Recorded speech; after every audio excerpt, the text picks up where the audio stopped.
10. Have we time for the word game? Have we time for like? Margaret? Yes.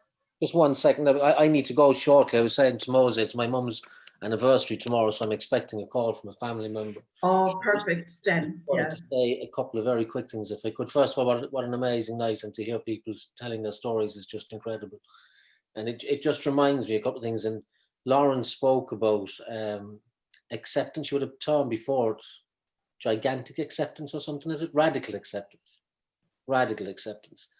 And Moses talking about, learning to understand about her mother's scenario. And I found in my journey, the depression I experienced is founded very much in that childhood trauma, which is based around a relationship with my father, which is still very difficult to this day. And one of the things that was really, really good for me in an acceptance perspective was learning as much as I could about my dad's story, which wasn't that easy because he's not very approachable. He's of that generation, and his own family experience meant he wasn't one for speaking a huge amount. But I was able to put enough of the pieces of his story together and understand that he grew up in a very difficult house himself. He had a brother who would have been segregated now, who had a massive anger issue, and my dad would have woken on a number of nights with his elder brother at the foot of his bed with a knife threatening to kill him. And he had, his mum, and his mum in particular was a very cold woman, unapproachable woman for whatever reasons, I don't know. Anyway, the point is I got to the point where by looking at his story, despite what went on between us, and I'm not going to say that it's acceptable what went on, because it isn't, but I was able to understand how he could get to that point where his life experiences would put him in a position where he would act inappropriately towards his own children. And that was a massive watershed moment for me, because you have to accept. And you have to, like you said, Lauren, as well, there are questions that there are no answers to. And you can do yourself extraordinary damage trying to find answers to those questions. So that acceptance that Moses touched on, and Lauren has touched on, and Nick has touched on, massively, massively important. And I just felt the need to say that before I actually go. Thank you, Sten. That's very important. You're so right. So thanks, everyone. And please God, I'll see you all in the flesh soon, but if not, we'll see you on Zoom. Exactly. Thanks, Stan. Thanks, Stan. So, Mose, what do you think? Should we go straight into the open mic, or will we do? Nick, it's up to Nick. Basically, he was doing a writing exercise. I don't know what the appetite is with people. It is quite late at the moment. Yeah, personally, Mose, I think it might be a bit late to break off and start again. Do you know what I mean? Yeah. Yeah. So if you have an open mic list already, I'll say go for it. Okay, Lauren, do you want to facilitate the open mic? Yeah, sure. If anyone would like to contribute to the open mic, if you just want to add your name into the chat, open mic in your name, and I will note them all down. That would be great.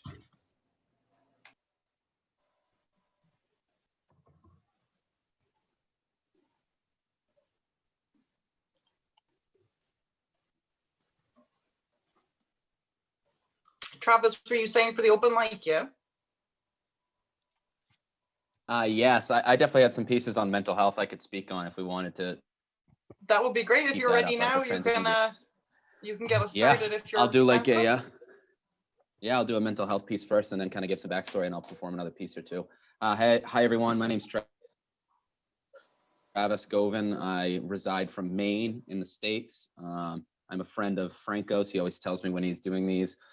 So actually your piece, I'm sorry, that you spoke about your manic episode kind of made me want to touch base on mine a little bit. So a couple of years ago, I didn't know I was experiencing a lot of depression and was in a pretty dark place when I was putting together my book of poetry, which I just published this year, called Pizza and Beer Money. And I ended up having to get like a wellness call from some friends, and I went to the hospital, and it was crazy. I say the word crazy because I don't like that word anymore, but that's exactly how it feels. And you don't really trust your thoughts, and you're trying to figure out the universe. And I definitely thought I was God. And a very difficult time, but I wouldn't trade the experience for the world to where I'm at today. And I'm very grateful for that experience. So this piece is about that. This is fever dream dream, I know what the future holds. And everybody can hear me okay, right? Yeah, there's some I distortions. was headstrong and head down. There still is? Yeah, just continue. Can you hear me? Yeah. Yeah, okay. Yeah. I was headstrong and head down. Had a head start on trying to start over when I headed for a fever dream that put me 2 years in the future, where I stopped wishing for time to go away and instead it stood perfectly still. And true story, it still snows in the future. And people put away their shovels before the last storm of the season, and everyone has an opinion of up from down, despite the fact we're all looking for direction. I can tell you 2 years from today will be a good day. The sun's still shining, they can. 2 years from today, all my problems are packed away, perhaps locked tight, perhaps gone but not forgotten. Perhaps they're still my problems, but I was choosing to ignore them. In the future, the present is a thing of the past and reality is ambiguous, or at least I thought it was, and no one seems to say what I want them to. How'd I end up here anyway? Maybe sanity is a figment of my imagination. Maybe I finally learned how to be in 2 places at once. Most things are nothing to most people, and discovering what to say to show off must have brought me to show others I felt like God. I still want to show up where I'm needed.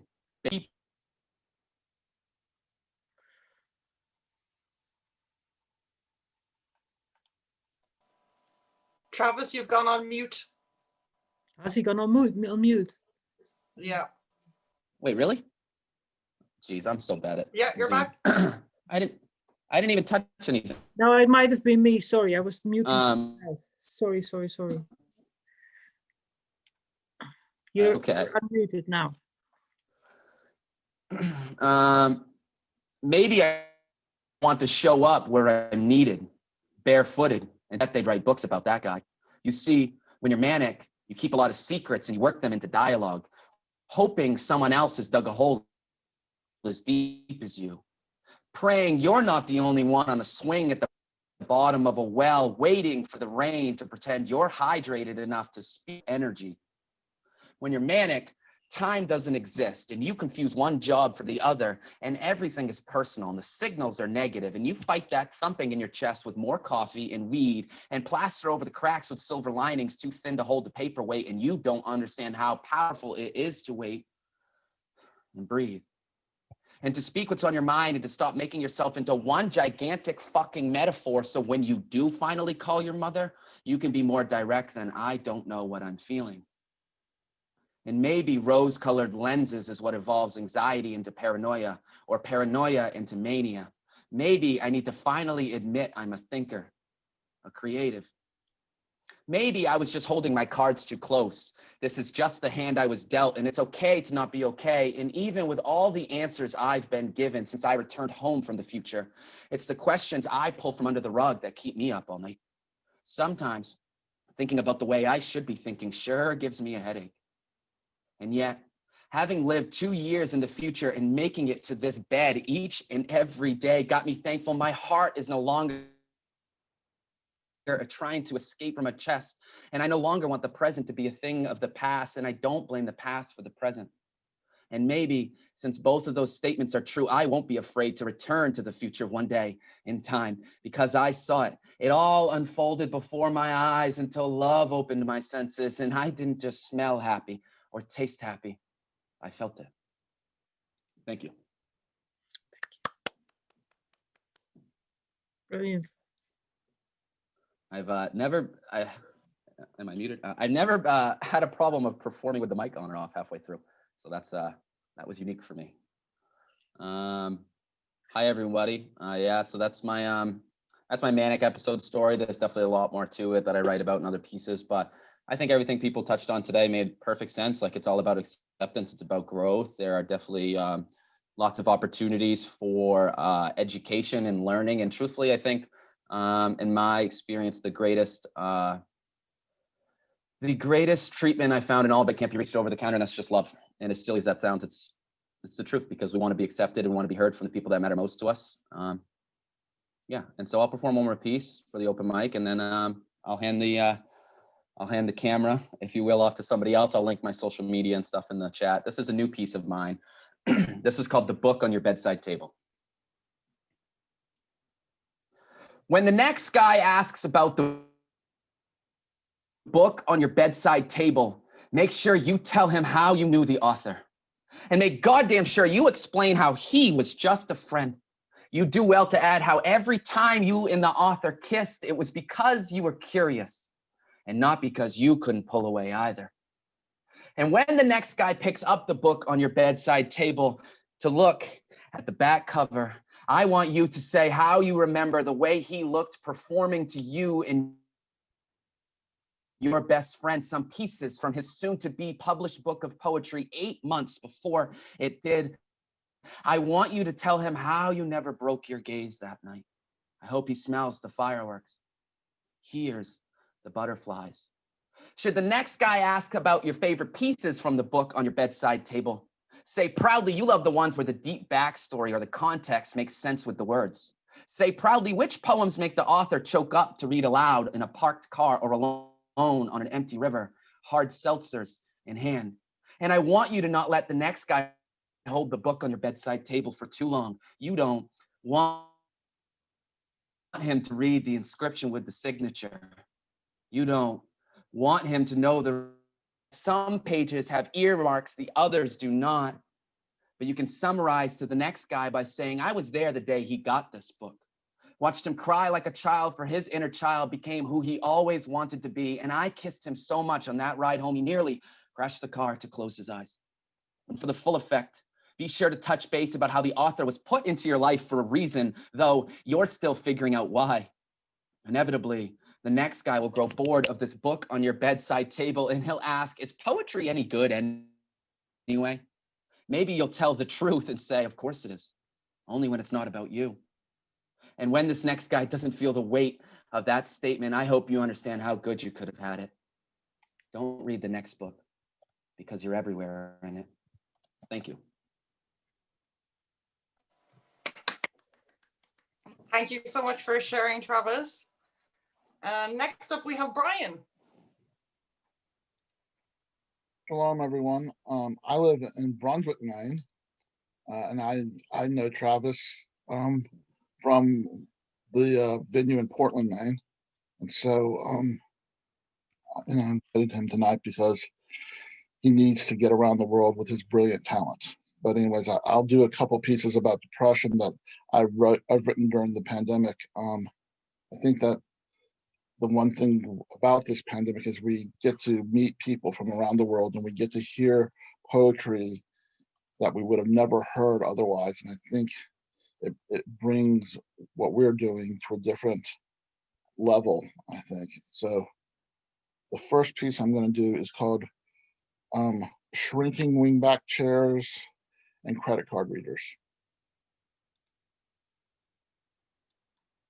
The reality that part of everyone's history fades into oblivion is a bit sublime.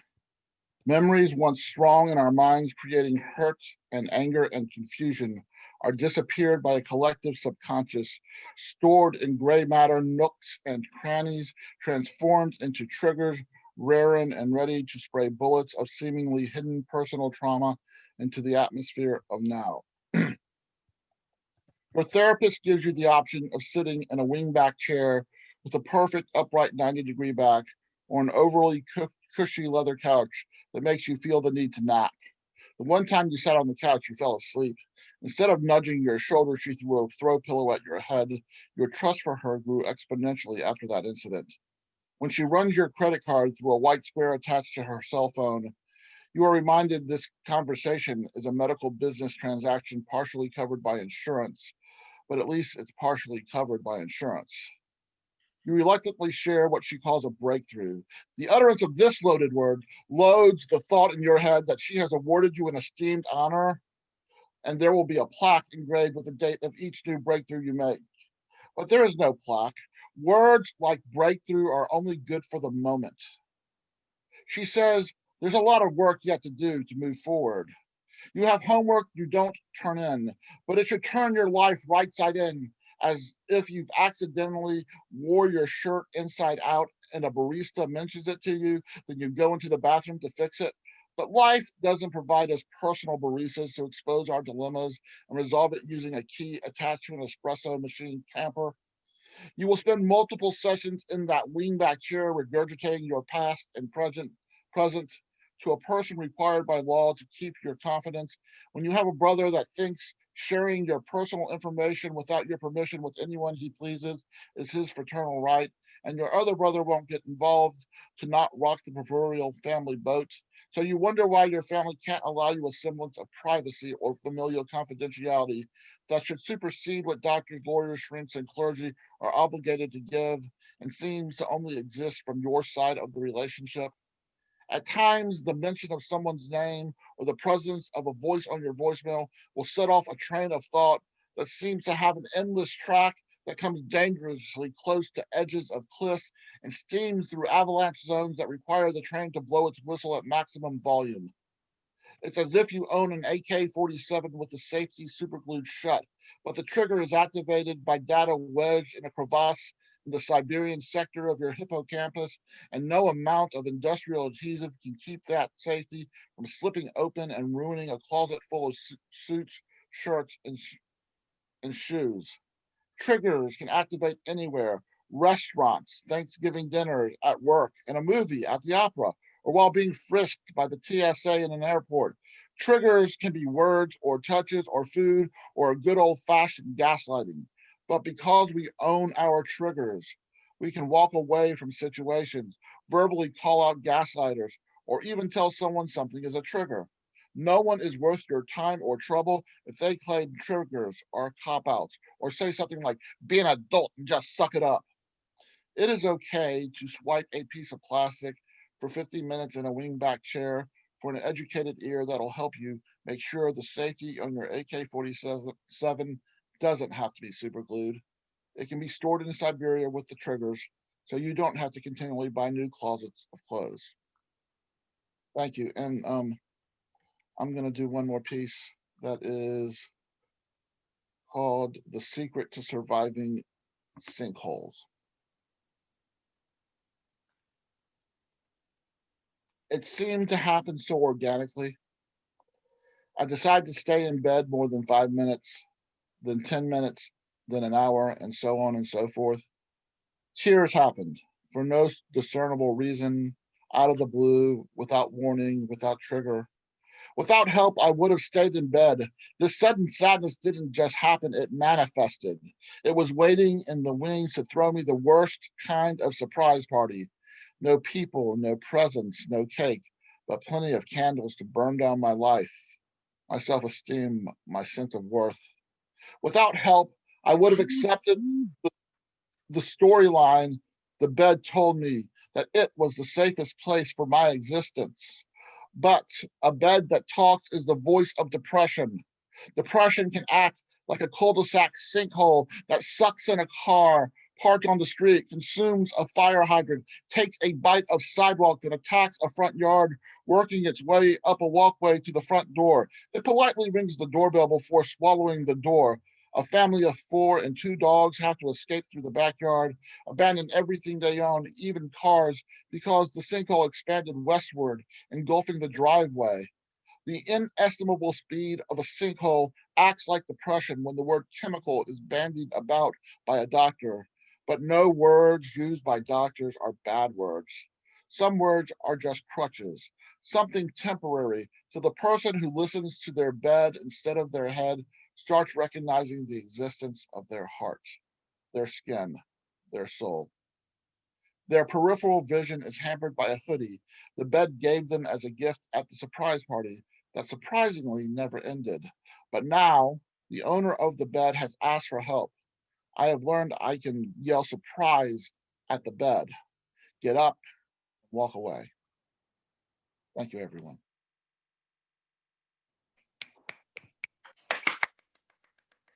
Thank you so much for sharing, Bryan. It's great that we've got so much on topic and on theme tonight. Next up, we have Sue Blue. Oh, thanks very much. Lovely being here, and it's been an absolutely great session to listen to. Yeah, I was touched by everything that was said and could add my own story. I would like to read 2 poems, if that's okay. They're relatively short, but I need to kind of embed them a little bit. I was actually the first guest reader at DeBarra's for the mental health week. What year was it? 2014. This was in April. I was just after having gone through an accident and seizures and brain surgery. I won't tell that story now, but there was a lot I had to let go of and rebuild. And I was on my way of recovering, which is a very positive journey, because you always rediscover things that come back to you. So it's like, oh, I can do that again. Oh, I can do that again, right? So it's actually quite, even though it's the pit, it's quite a positive journey. And I was on that journey quite happily when I always describe it like I was the swan on the lake trying to take off, and my feet were still stuck in the water. I'm still touching the water, and I was flapping. My wings were already spread, and smack, I got a diagnosis of cancer. And that broke my spirit completely, because it was tough enough digging myself out of a brain injury. So that was a very dark time, and for the first time in a long time in my life, I had suicidal thoughts in the morning, every morning, 40-50 ways of going through 40-50 ways of how to most tracelessly leave this planet behind. And I kept on longing for an experience that, or longing for a feeling that I had experienced during my coma. I won't go into that in depth right now either, but I'll come to it. Anyway, the cancer broke my spirit, and I needed help. So I made phone calls and did a year with the National Learning Network, which taught me all brilliant, wonderful sorts of things. And even recently, I've just finished a spell of EMDR as well, which I can only recommend for trauma. And so, like, during that cancer time, it was only breast cancer, so it was only a piece of flesh that needed to be taken out. But I wrote this poem, and it's one of very few poems written in 2017. So this is called Giving Up. Giving up is giving up hope, is seeing no perspective, is accepting the status quo, mind and spirit at breaking point. Giving up is resigning to the powers that be, withdrawing from the force of life, allowing to be overwhelmed, allowing to be submerged. Giving up is swallowing the brainwash, or sitting on the fence, or being ripped into the rafting river with no strength to resist. Giving up is letting go the struggle, shutting out the spark, withdrawing into darkness, no more reaching out. Giving up is losing hope, slipping off the last straw, being ripped away by the river into the whirling waves, raging, gurgling, surging.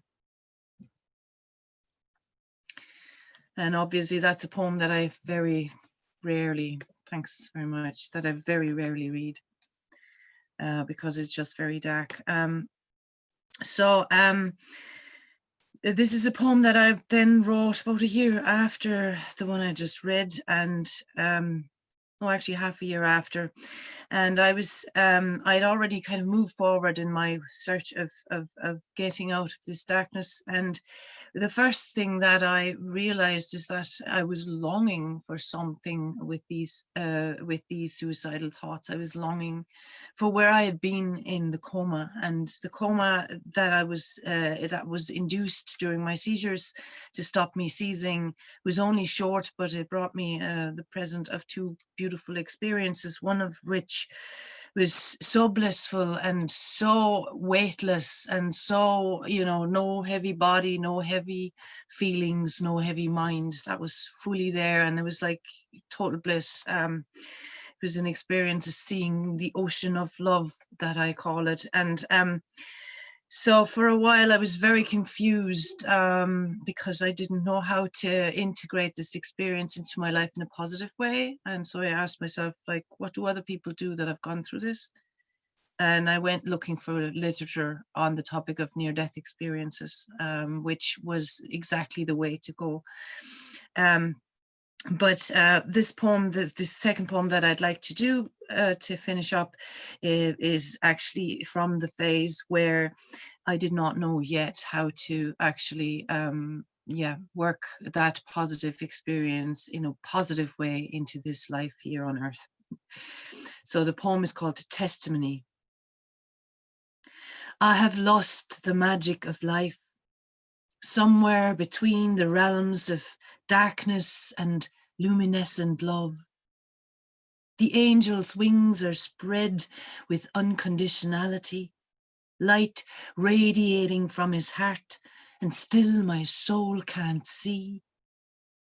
As my eyes follow the crow's flight across the blue, I am at loss for the realm of light, sphere of true compassion, of telepathic flow, of blissful weightlessness. So far down here where ugly cries lead to birds of darkness. I have lost my direction on earth because I saw the ocean of love and keep wishing to soar away into that luminescence. Thank you very much. Thanks very much. Thank you so much. That was so powerful and emotional, and it's so clear that you are such a fighter and a survivor, and I'm so glad that you fought and survived to get here to share with us today. Thank you so much. Thanks very much. Thanks a million. Okay, so next up we have Mags. Hello, it's an amazing night, really. It's very moving, but I suppose everybody has a lot of losses. I've a lot of bereavement of my brothers through natural causes, but friends in other ways. And I suppose I always seem to express myself in a song when something sad happens. I will say the first piece of this is from Michael Hutchins, Paula Yates. And the other little piece of music, they're short, is for one of our closest friends with a very small faculty. I'm one of our 24 of us in our class in college. She passed away there and left her 4 children. So I'll do this quickly now. Can you hear me okay?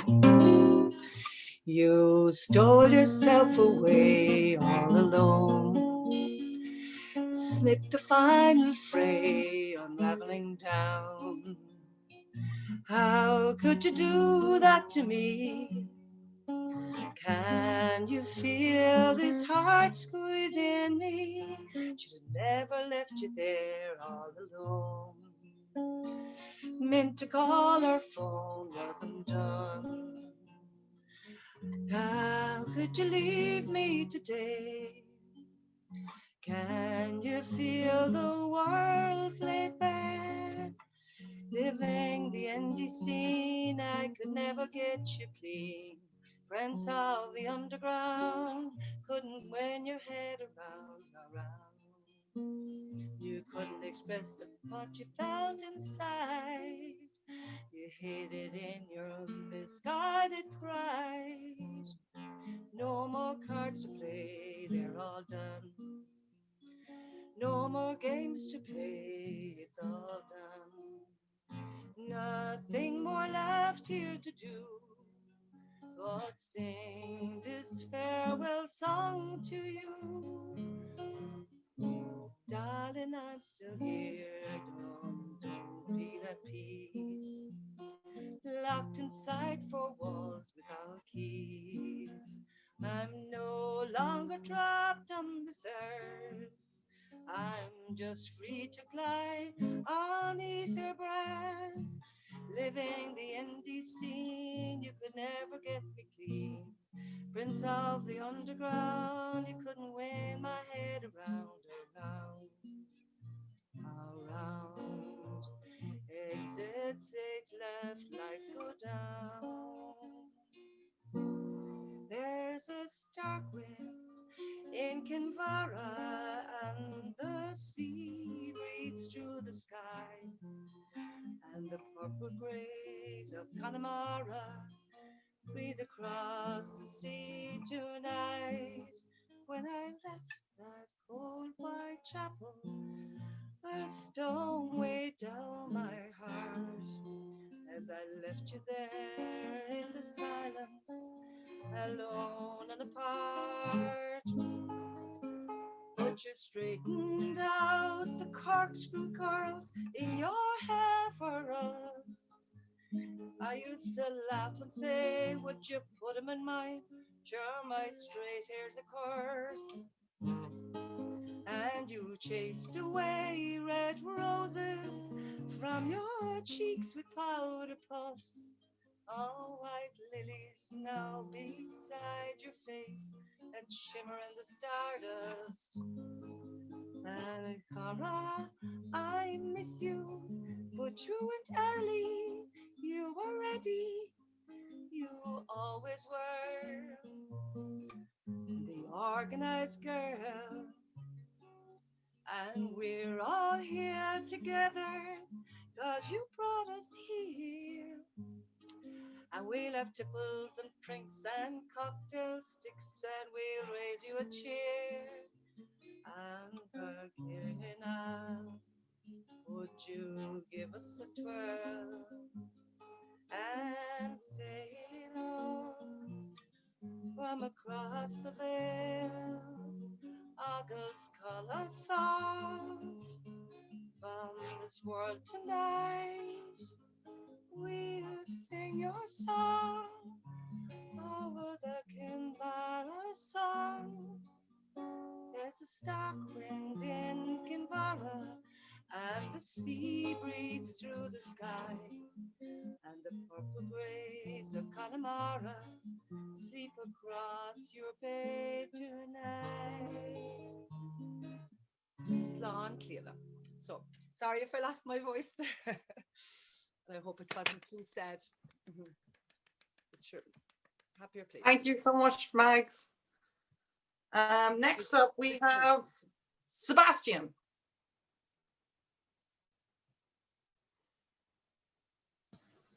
Can you hear me? Yeah. All right, thanks. No, I just came. I just came very late. I was at job, so I missed everything, unfortunately. But I was at the end of. I came at the end of a stand note part. So I have a couple of haiku that might be part of the main topic today, how to go through hardship in general, and for myself, haiku genre of poetry, so that Japanese kind of poetry, very short poetry, helped me every day to enjoy the present moment and nurture what life is. And I will read 4-5 haiku, and at the end I will read a very powerful haiku by a Japanese poet. So the first one would be, I will read them, by the way, I will read them twice. They are so short. So the first one, naked trees The gray sky takes roots. Naked trees. The gray sky takes roots. And the second one, dull December, a couple of blackbirds sing the long forgotten sun. Dull December, a couple of blackbirds sing the long forgotten sun. Gust of wind in the bare tree, the sparrow holding on. Gust of wind in the bare tree, the sparrow holding on.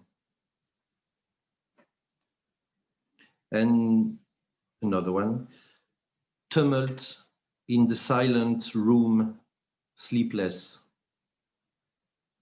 Tumult in the silent room, sleepless. And the last one of mine,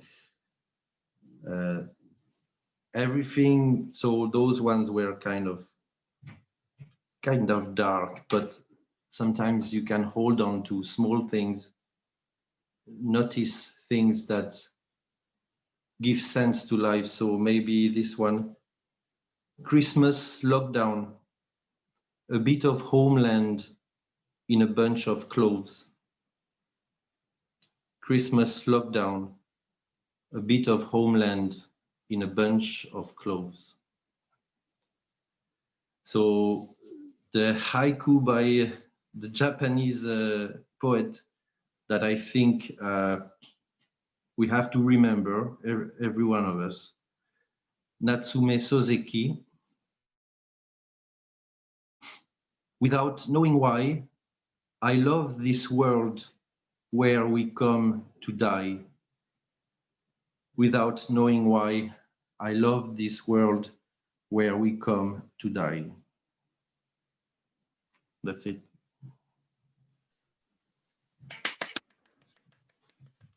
Thank you, Sebastien. Next up, unless anybody else wants to jump in, we have our last speaker on the open mic, Marissa. And after Marissa, I believe Mo is going to see us out with a musical tune. And then very finally, we'll talk briefly about our next session in February. So next up, we have Marissa. Hello, everybody. Generalissimo invited me, so thank you, Bryan, so much for the invitation. I have thoroughly enjoyed myself. Needed more than one Kleenex today, but thank you so much. You are all so brave, and I'm very humbled and appreciative to be here. I live in Albuquerque, New Mexico. That's where I'm coming from. If you've never had someone from New Mexico come to your event, you can check that off your list. I was going to read two poems tonight for you. Well, it's tonight for you. It's today for me. And this first poem comes from a chapbook I wrote when my best friend made the decision to end her life. And then the second poem I will read to you is a personal grief. So this first poem is titled Knock Knock. There is a place at the end of this bed where my toes wiggle for lost covers. So cold this November air, the chill in here. In the empty spaces of my chest since you're laid to rest, distressed breath to choke on any hope of acceptance amidst this grief, this panic, this pain. I don't even talk about you, speak your name, refrain from remembering the joy, simple pleasures of smiles. 14 days, it's been now. Somehow the sun continues its rise, no hiding from the waking each excruciating morning I breathe, and you do not. To stop this hot shot pop, knock knock on death's door just to see you again, my dear friend, amidst your untimely end. Send your demons away. Face this grace. Fuck fear in the face. Take the road trip with your ashes. All that's left of you, of your smile and painted lips, your voice and laugh, leaving only half a space, half an anything at all after your fall from this life. This utter failure of faith, of fate, of hope, of all the great things you were. I miss my friend and all her sins, all her everything. I'm just the empty shell that sits at this bar waiting for you, to hear your voice at all, to call me home someday, so I won't be afraid. You are patiently waiting. As sisters, we are fated. This latent love lingers on until my heart simply grows weary of this human life.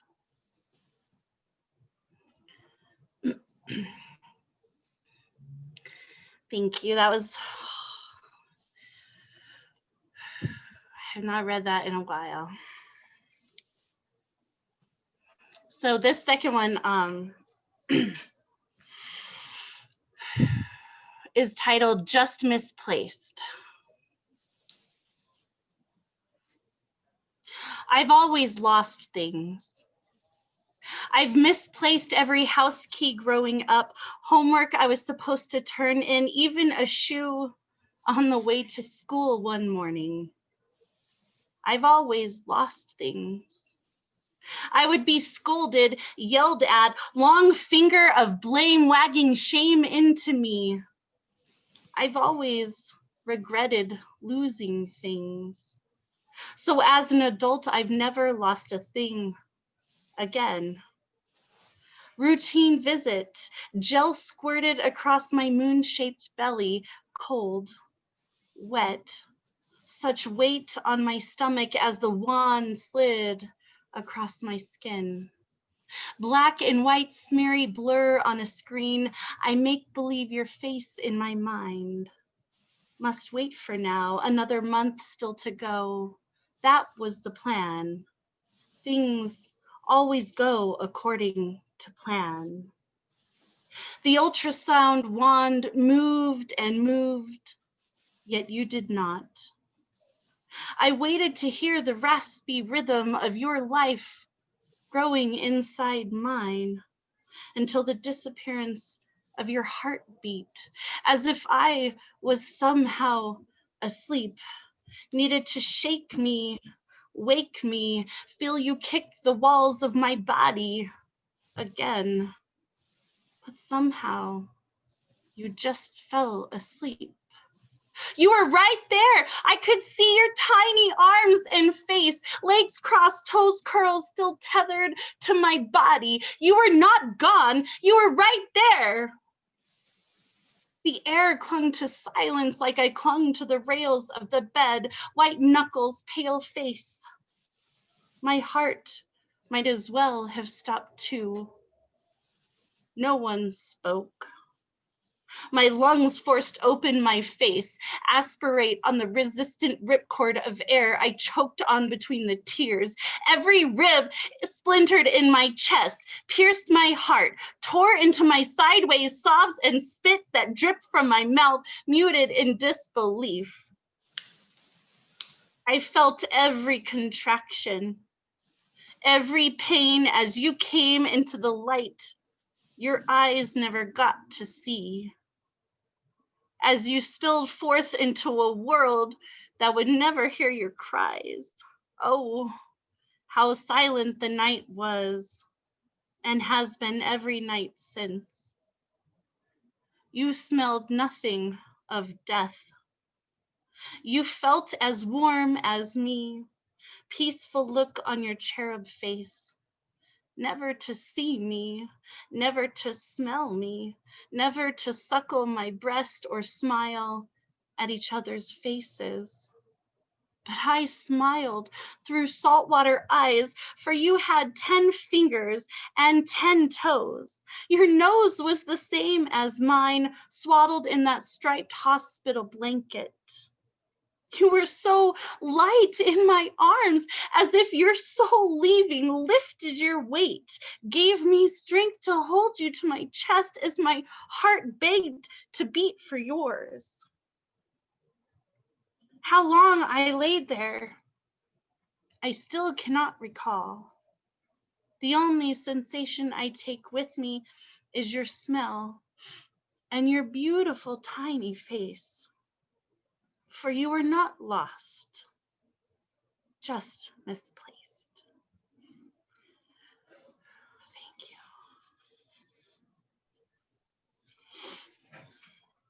Oh my gosh, Marissa, I don't even know what to say. That was so beautiful and moving and so desperately sad and so beautiful and so moving. And on that note, absolutely everyone who shared everything this evening, it's always wonderful, but thank you so much for sharing such personal, moving things tonight. It's been an incredible session. I'm so moved. I'm going to start crying. So instead, I'll turn it over to Mo, who is going to lead us out with some music.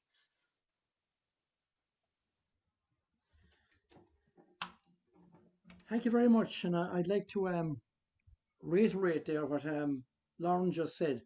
Everybody tonight, it was just inspiring. I know I had my screen blank for a bit there, but you know, I was making tea and walking around and stuff, but I heard everybody, and it was fantastic. I'm going to finish up with maybe a song or maybe two. Here's a song I wrote a number of years back, actually back in '96. I hadn't been long home from America, and I was playing down in Garrettstown, and I came back home by Ballinspittle, and I had missed the moving statue business in Ireland because I was in America, and I was really sorry I missed it because I just missed out on all that. And so I was coming from a gig, it was late at night, and I pulled my station wagon, or my estate car as they call it in America, up by the grotto in Ballinspittle, and I got out my guitar and I went up and I sat down alongside the statue, and I played some music, and I'm happy to relate, or maybe not. Maybe it's a sense of loss in keeping with the theme of tonight. The statue didn't move, and I was kind of sad, but I was kind of happy as well, because I had a long history of drink and drug abuse, and if it moved, I didn't know. I'd probably have to check into the hospital on the way home, probably get an LSD flashback for the 70s. So here's a song called, I don't know what it's called really, the Ballinspittle song. I remember my mother, she said to me, "What are you doing?" I said, "I'm writing a song about the Blessed Virgin." She said, "Good man." So here it is. I hope I remember it now.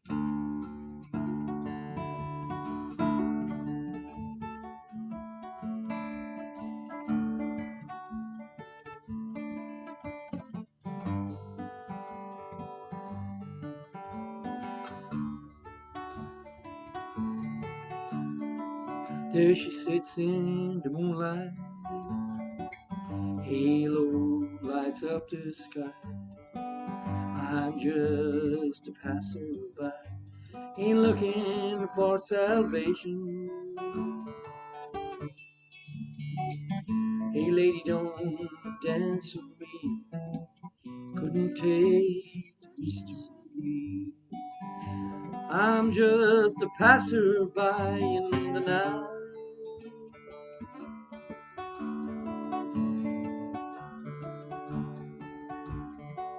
I don't need a miracle, I don't need no cure. Yes, there was times when I needed one. Hey lady, don't dance with me, couldn't take the mystery. I'm just a passerby in the night.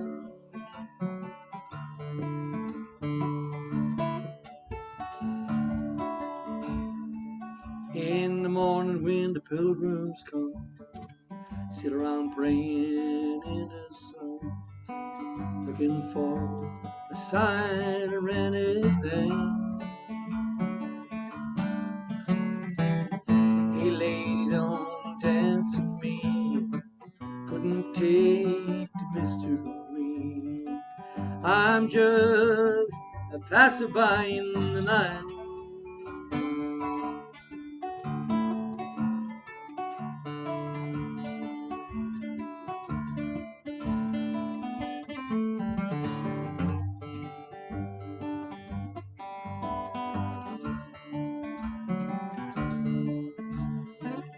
Now there's just you and me. Our guitar makes a trinity. I play the blues for you. Hey lady, don't dance with me. Couldn't take the mystery. I'm just passerby in the night. Hey lady, don't dance with me. Couldn't take the mystery. I'm just passerby in the night.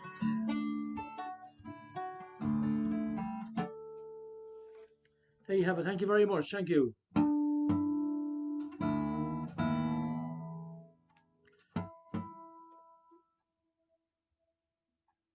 Well, maybe I'll finish up with something uplifting here.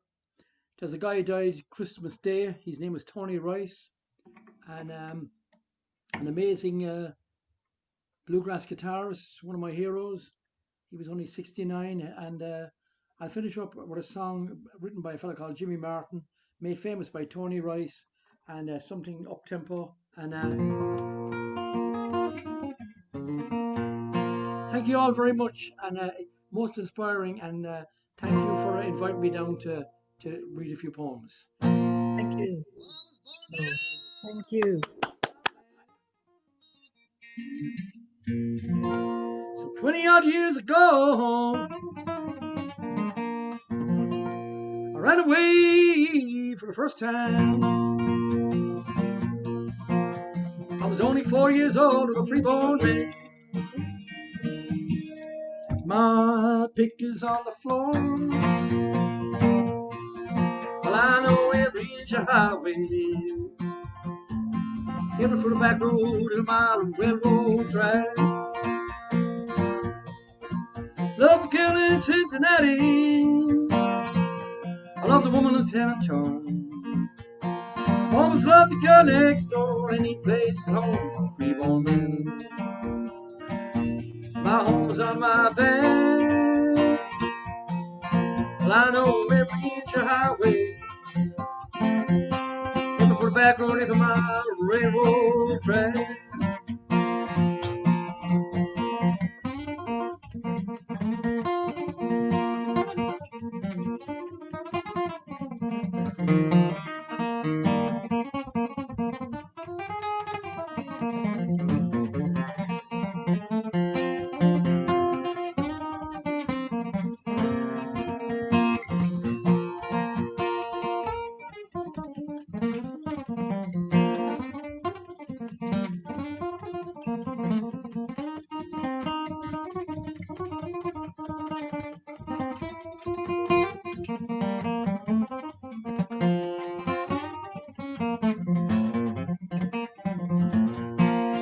I got me Martin guitar, and I carry no old sad. Pocket about 300 times, and I always got it back. I'm a freeborn man. My home's on my back. Well, I know every inch of highway, yeah, that railroad track. Well, I was born out in the Southland some 20 odd years ago. Ran away for the first time. I was only 4 years old. I'm a freeborn man.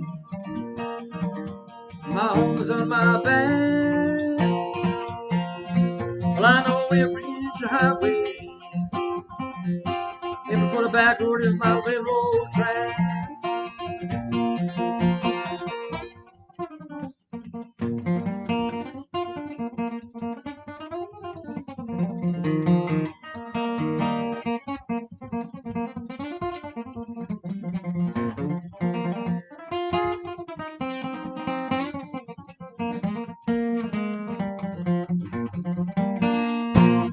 Thank you very much. Thank you. Thank you. That was absolutely marvelous, Mo. Thank you You're a very man much. of many talents. Many talents. I'm amazed your hands can move that fast. I've been trying to play the guitar for about 15 years and I can barely do ordinary chords. I'll have to practice harder. Okay. I know it's really late and don't want to keep everybody, so just to let you know about the next session, which is on February 3rd, and it's going to be a found poetry workshop. So what is found poetry, you ask? Well, it is basically finding any text in your environment and turning it into a poem, either with editing it or not editing it. And I'll give you a quick famous example. It's by the American poet Jonathan Williams, and the poem reads, "Eat 300 feet," which he got from a road sign, which was obviously about in 300 feet there's a restaurant, but instead you get this crazy surrealist poem about eating 300 human feet. So that's an example of that. The workshop structure, we're going to talk about some theory, history, and techniques, along with some examples. Then we're going to do an exciting writing prompt, followed by an open mic. So I really hope that you can join us on February 3rd for that. And thank you all again for such a fantastic evening. It was really wonderful and moving, and all the things everyone else has said. Thank you very much. Thank you. Thank you. Thank you. Thank you. That was wonderful. Thanks. I had Brilliant. one. Thanks so much, ladies. Well done. Do you actually, people can unmute now, I presume. Do you know the what that means? You think it's a heart, I suppose. Do you? Heart? It's like the shape of the clitoris. Oh, well, so Margaret, now I might have to make a more narrow heart just for you for these events. Maybe trim it. Margaret and Marissa have very similar taste in Wait a special minute. poetry.